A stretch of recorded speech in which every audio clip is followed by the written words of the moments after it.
तरफ से बहुत सारा आशीर्वाद, बहुत बहुत धन्यवाद भाई वाह जय आओ।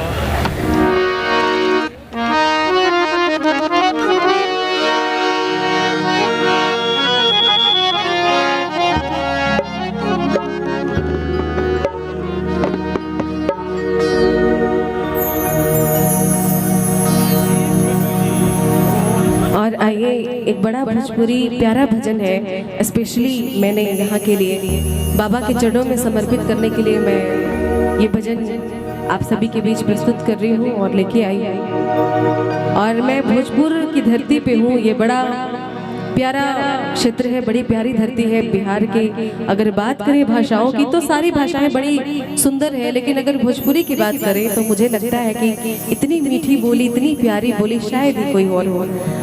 और मैं बिहार की बेटी हूँ तो मैं कोशिश करती हूँ कि बिहार की हर भाषा में गाना गाऊँ। और क्योंकि कलाकार हूँ, एक गायिका हूँ, तो मेरा कर्तव्य है कि मैं हर भाषा में गाना कोशिश करती हूँ कि हर तरह के, क्योंकि श्रोता बहुत सारे हैं। किसी को भोजपुरी सुनना पसंद है, किसी को गज़ल सुनना पसंद है, किसी को लोकगीत सुनना पसंद है। तो मैं कोशिश करती हूँ कि हर तरह के गीत आप सभी को सुनाऊँ। आइए फिलहाल ये भोजपुरी भजन सुनते हैं, उसके बाद कुछ गज़लों की ओर चलेंगे, लोकगीत की ओर चलेंगे।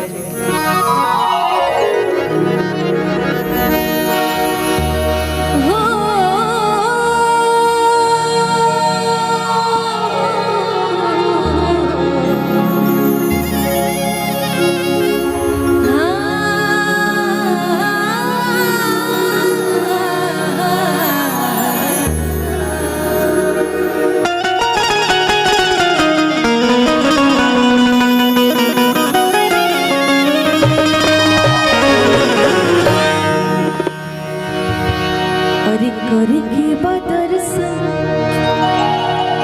मनवा में ठानी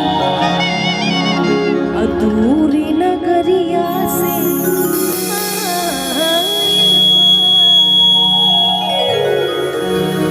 और दया के भंडार बड़े ई लोगवा कहेले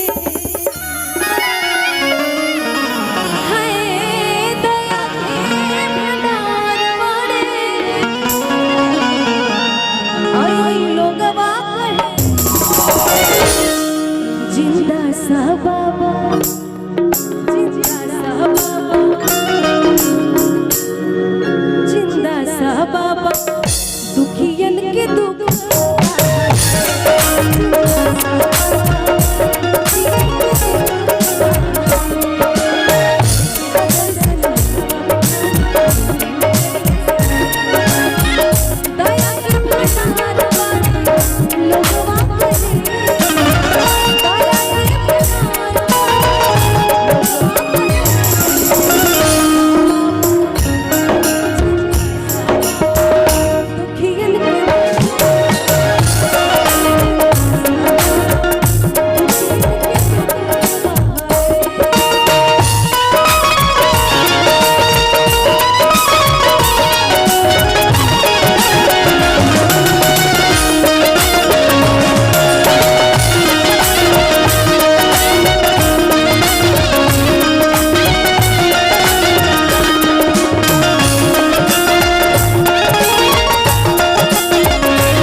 प्राप्त करनी चाहिए। यहाँ पे कहा जाता है कि 21 मन का कोई पकवान चढ़ता है,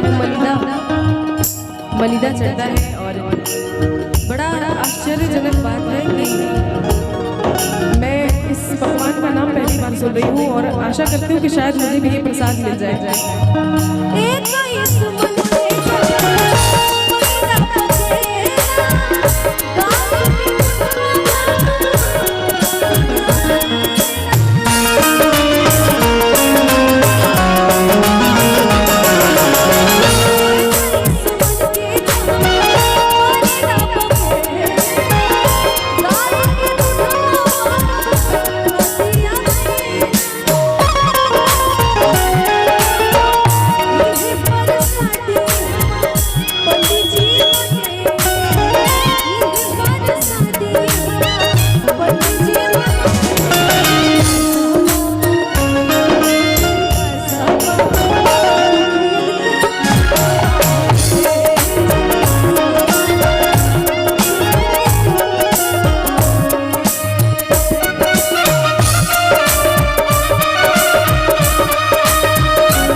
सच्चे दरबार की।